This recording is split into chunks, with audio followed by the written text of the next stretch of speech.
नमस्कार, cook with रेणूमध्ये आपले मनापासून स्वागत। आज आपण डोशासोबत खाण्यासाठी झटपट सांबार करणार आहोत। हे सांबार डोसा, इडली, वडा कशासोबतही छान लागते आणि घाई गडबडीच्या वेळी झटपटही होते किंवा हे भाताबरोबरही छान लागते। मागच्या व्हिडिओमध्ये आपण डोशासोबत खाण्यासाठी बटाट्याची भाजी पाहिली होती। आज आपण सांबार करूया। घाई गडबडीच्या वेळी जेव्हा आपल्याकडे वेळ कमी असतो तेव्हा आपण हे सांबार झटपट बनवू शकतो आणि बनवायलाही खूप सोपं आहे। चला तर आपण रेसिपीला सुरुवात करूया। झटपट सांबार बनवण्यासाठी 1 वाटी तूर डाळ मी घेतलेला आहे आणि तूर डाळ आता स्वच्छ मी धुवून घेते आणि आपल्याला कुकरचे 3-4 शिट्या करून घ्यायचं आहे आणि 3-4 शिट्यामध्ये तूर डाळ छान शिजते आणि मी 3-4 शिट्या करून घेतलेल्या आहेत। हलकं वरचं पाणी आपल्याला काढून घेऊन स्मॅश करून घ्यायचं आहे। रवीने थोडंसं मी घोटून घेते आणि थोडंसं हळद मी टाकून घेतलेलं आहे। पाणी काढून रवीने असं घोटून घेतलं की डाळ पटकन बारीक होते आणि हळद तुम्हाला आत्ता जर टाकायचं नसेल तर तुम्ही फोडणीमध्ये हळद टाका। रवीने डाळ आता छान मी बारीक स्मॅश करून घेतलेलं आहे, त्यातलं पाणी टाकून घेतलेलं आहे। आता आपण फोडणी करून घेऊया। पातेल्यामध्ये मी 3-4 चमचे तेल टाकून घेतलेलं आहे आणि तेल छान तापलं की जिरा टाकून घ्यायचा आहे। अर्धा चमचा जिरा टाकलेला आहे। जिरा छान तडतडल्यानंतर अर्धा चमचा मी मोहरी टाकून घेतलेला आहे आणि भरपूर कढीपत्ता आपल्याला टाकायचा आहे। सांबारसाठी फोडणी आपली खमंग बसली पाहिजे। आणि आता मी कांदा टाकून घेतलेला आहे।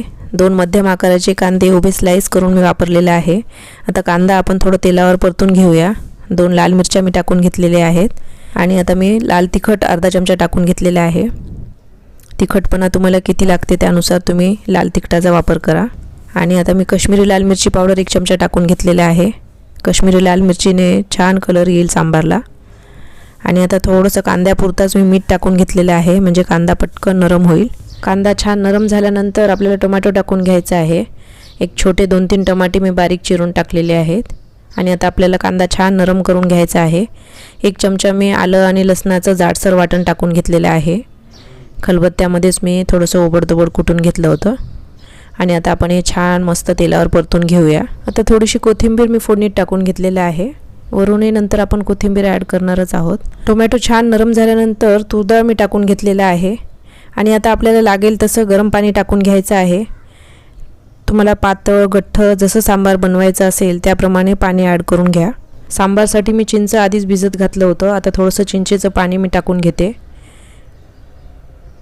आणि आता थोडंसं गूळ मी टाकून घेते। 1-2 चमचे गूळ मी टाकून घेतलेले आहे आणि आता सांबार मसाला मी 1 चमचाभर टाकून घेतलेला आहे आणि आता हे व्यवस्थित मिक्स करून घेते आणि आता आपल्याला लागेल तसं गरम पाणी टाकून घ्यायचं आहे आणि आता चवीपुरता मीठ टाकून घेतलेलं आहे। आता सांबारला आपल्याला छान उकळी काढून घ्यायचं आहे। जर सांबारमध्ये तुम्हाला भाज्या टाकायच्या असतील तर फोडणीमध्येच तुम्ही भाज्या टाकून छान शिजवून घ्या आणि थोडीशी कसुरी मेथी मी हातावर थोडंसं क्रश करून टाकून घेते, त्याने सांबारला टेस्ट मस्त येते। आणि जर कसुरी मेथी नसेल तर नाही टाकलं तरी चालेल। आणि वरून आता कोथिंबीर टाकून घेते। फोडणीतही मी कोथिंबीर टाकून घेतलं होतं। आता आपण हे छान उकळून घेऊया आणि थोडंसं मला गूळ कमी वाटत होतं म्हणून मी गूळ टाकून घेतलेलं आहे। आंबट गोड तिखट चवीचं हे सांबार खूपच टेस्टी लागते। मीडियम फ्लेमवर सांबारला आपल्याला छान खळखळून उकळी काढून घ्यायचं आहे आणि बघा छान उकळी आलेली आहे। आणि आता थोडंसं मी सुकं खोबरं गार्निशिंगला टाकून घेतलेलं आहे आणि शेवटी भरपूर कोथिंबीर मी टाकून घेतलेली आहे। सांबार आपलं रेडी आहे। हे सांबार आपण इडली, डोसा, वडा कशासोबतही खाऊ शकतो। खूप छान लागते हे सांबार आणि झटपटही होते। जर भाज्या टाकून जर बनवायचं असेल तर तुम्ही भाज्या टाकून बनवा। आज मी भाज्या न टाकताच सांबार बनवलेला आहे आणि आता हे मी डोशासोबत सर्व करून घेते। तर आजची सांबारची रेसिपी तुम्हाला कशी वाटली कमेंट करून नक्की सांगा आणि रेसिपी आवडल्यास लाईक, शेअर, सबस्क्राईब करायला विसरू नका। या पुढची रेसिपी होळी स्पेशल आहे त्यामुळे फॉलो करत राहा आणि वेळात वेळ काढून तुम्ही रेसिपी पाहिल्याबद्दल तुमचे खूप खूप मनापासून धन्यवाद।